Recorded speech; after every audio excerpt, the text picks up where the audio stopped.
I'm Carla with Race to Walk, and today I'm going to be doing a review on a book that talks about just how magnificent God's creation is, and specifically the heavens and the cosmos. And that book is The Story of the Cosmos, edited by Dan Ray and Paul Gould.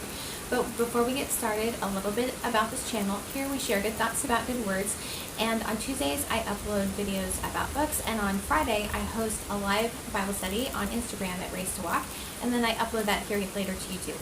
So if you're interested in anything like that, be sure to like and subscribe and hit the bell for notifications so you can get updates of new videos. First thing about this book, one of the editors, Dan Ray, is actually a fellow alumni of the Houston Baptist University's apologetics program, and so that's how I know him. And this actually sort of started out of some work that he did in the program. He was really interested in astronomy, and he started a podcast, Good Heavens, and a friend in the apologetics program suggested that he write a book about it. And so that started kind of this journey towards putting this book together. It's actually a collaboration of essays from people in different areas, from astronomers to scientists, to philosophers, to people who are who write and publish about the arts. And there's different essays about what the magnificence of God's world can tell us about the nature and character of God himself.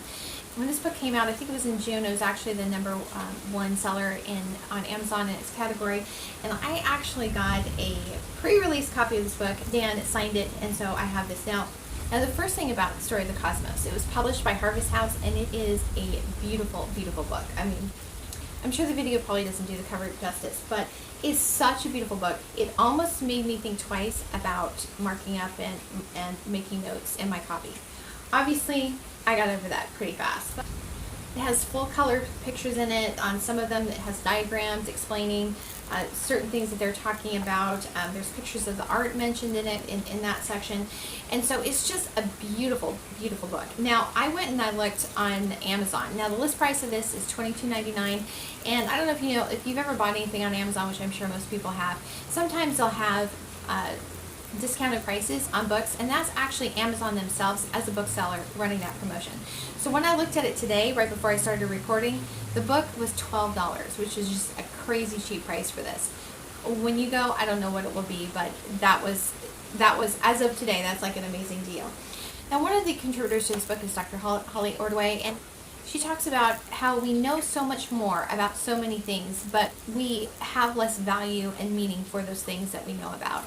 So I'm going to read a quote from her essay, and she writes, "The beauty and order of the cosmos are divine irritants, unsettling the viewer and providing a call to look deeper and to discover that, in the words of the psalmist, the heavens are telling the glory of God and the firmament produces his handiwork."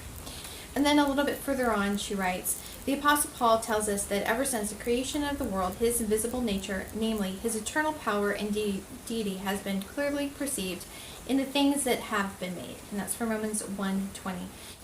Yet the rise in Western culture of both professed atheists and nuns, people who claim no religion at all, suggests that God's handiwork in creation is no longer clearly perceived. Certainly, some atheists and agnostics may deny the hand of the Creator out of rebellion or resentment, but many people who lack faith simply have been left adrift by secular culture.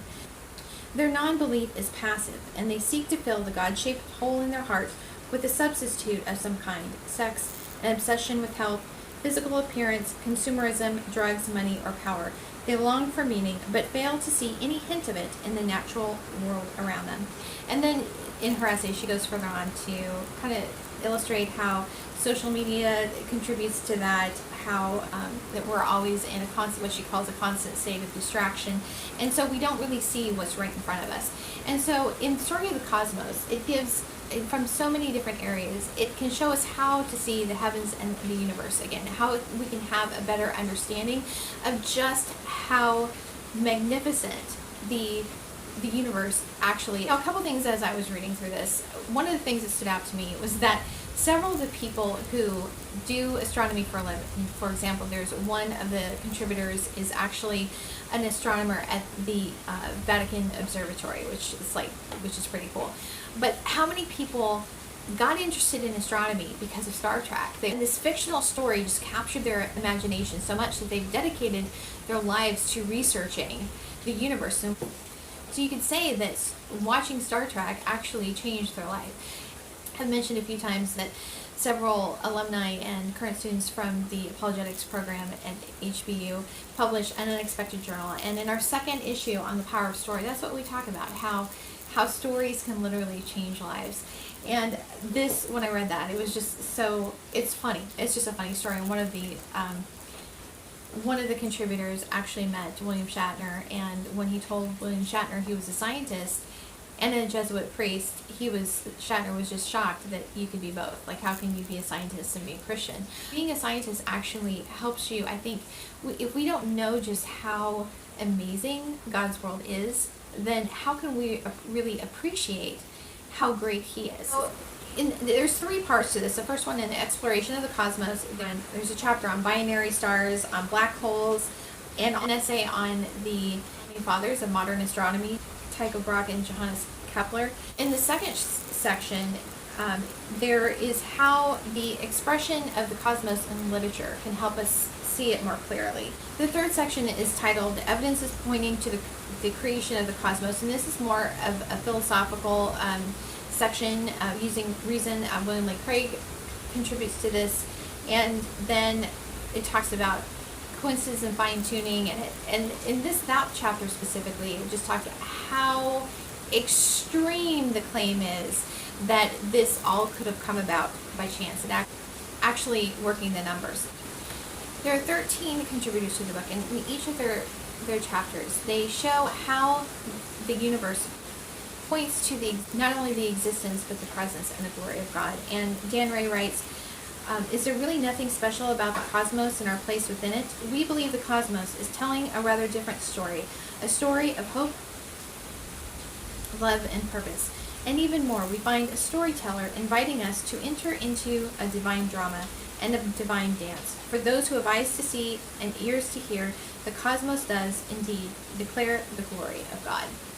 You can follow Dan Ray on Twitter at Story of the Cosmos. He's really active there, and also he has a YouTube channel, Story of the Cosmos, with videos that go along with each of these chapters. So I think that's a really great resource. So why should you get this book? Well, first of all, if you're interested in astronomy at all, I think that this is a great resource to have. It can help you see the universe and the heavens in a whole new way. The other thing, I think that would be a really great book to use as a resource, maybe in a Bible study or in a small group, especially since Dan has all those videos that accompany them. But not only just in a group with someone else, but also in your own family. So maybe you read stories to your kids as they were growing up, but you haven't done that lately. This would be a good book to get and maybe, read through a chapter a week on a Sunday night and have a conversation about it, and maybe watch the video and say, well, what do you think? Or what's interesting to you? One of the things I appreciate about this book, not only that, it's so much amazing information. It's an educational experience, but it also is an inspirational book as well, because when you read this, it makes you want to go out and actually look at the stars, to go and see these constellations and these stars that they're talking about. So it's not only about knowing, but it's also about experiencing, which when you come down to it, that's what the Christian faith is. It isn't just in our head. And it's not even just in our heart and the two, but we're supposed to walk it out and live it. I think this is a book that can help you see the evidence and the love of God for us in what's around us every day. Now, if I had to pick a favorite chapter in this book, I'd have a really hard time doing that. But if you've read it and have a favorite one, let me know. So if you'd like to have your own signed copy of this, you can follow Dan on Twitter at Story of the Cosmos and ask him and see if he has any copies that he can sign and send you. If not, you can always pick it up on Amazon, but I encourage you to check it out one way or the other. But anyway, that's it for this week, and thanks for watching, and I'll see you next time.